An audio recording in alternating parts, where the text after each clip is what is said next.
Hi everyone, my name is Sarah and this is my fourth set of book critiques.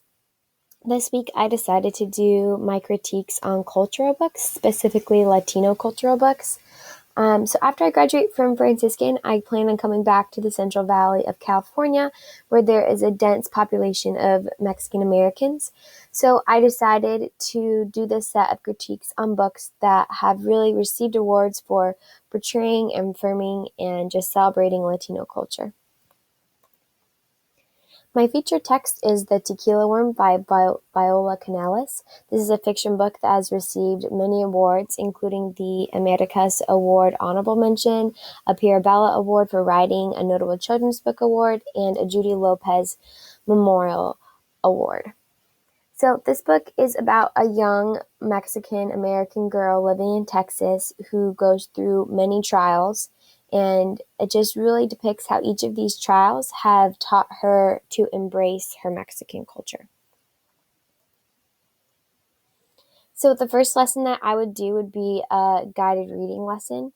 So students would be placed into reading groups based off of their reading ability, and during the group, students would be giving prompting questions to discuss aspects of the book while reading with the book.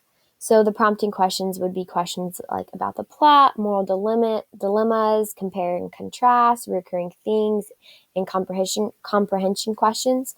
So students would answer these questions, but they would really be required to discuss it together as a group. And then they would also be required to provide evidence from the text that supports each of their answer to the questions. So for this, I got the Common Core standards from grade 5 reading literature, and it has to do with quoting accurately from the text, determining a theme of the text, and talking about characters and drama and plot of the text, and comparing and contrasting within a text. My second lesson would be the creation of a book trailer. So students would create a sort of movie trailer, book trailer using Spark. And students can use resources such as the guiding reading questions that they had worked on while reading the book and quotes to guide their film. And then once the films have been made, the students would watch the videos as a class and vote for the top 3 to be shared at the public library.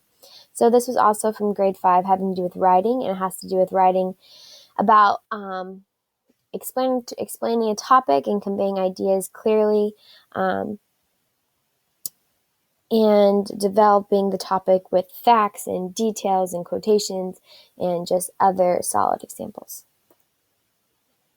So here is my example using Spark.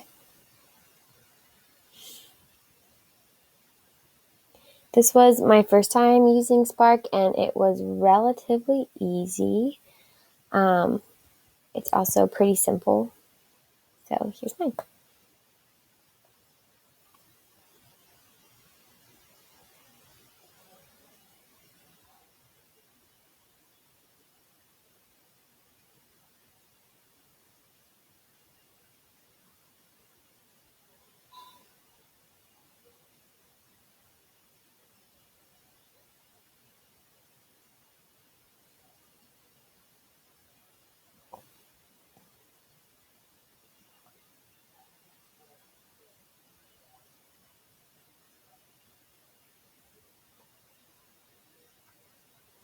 So that was really simple, and it really only took me a short time to create, and I think students would have fun and would really be able to get into it and get creative.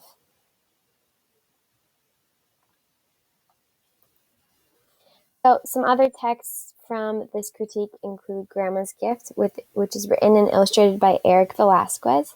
It's a picture book that has received the Pira Belpré Award for its illustrations. So this book is about a special bond between a grandmother and her grandson.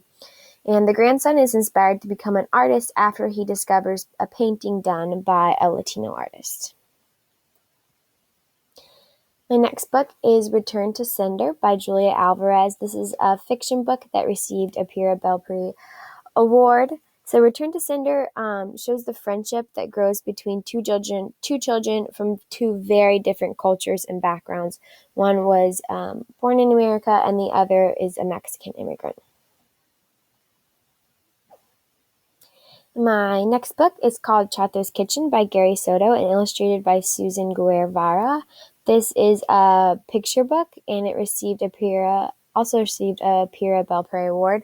So Chato's Kitchen is a humorous animal fantasy that depicts a shared Mexican meal, and I like this book because it uses various sayings in Spanish, but also provides a glossary within the book. And my last book is called Viva Frida. It's written and illustrated by Yui Morales.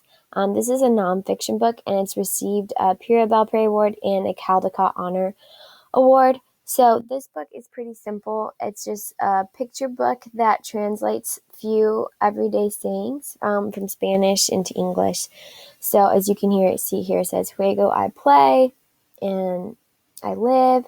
So I chose this book because it would be really helpful, I think, for English language learners to just have those simple phrases to use and to refer to and to begin to understand. So this is the end of my last book critique, my fourth book critique. Thank you for watching.